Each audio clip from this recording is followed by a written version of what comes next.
I never expected such a statement to be made. She sing hadian bo MLA ka umsning constituency u Dr.Celestine Lyngdoh ula ay ka jingkran Halor ka jingla thau jong ka sarkar ya ka Jaitbynriew Thymmai ka ta ka Jaitbynriew high level u menteri ka tanat kampo yeng ka jela u ba Prestone tinsong ula juba hak arpu pratari ulabe da ka ba ong ba ka jingkran jong u Dr.Celestine ka long ba bakla. If only you can produce the documentary proof, nothing like it. But just for the hearsay, for the interest of speaking, I think that is totally wrong.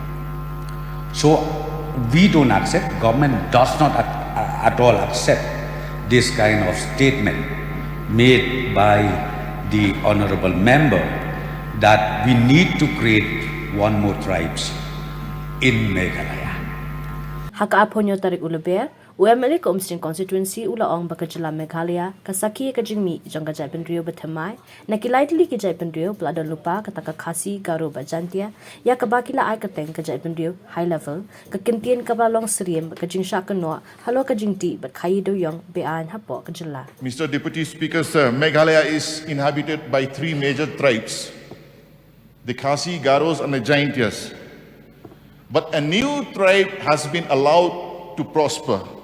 And because of this new tribe, the police force, the men in uniform in our state now, they have lost face in front of the High Court of Meghalaya. The Honorable High Court, in the rulings which they have given, available in public domain, openly they have said, we have lost trust on the Meghalaya police.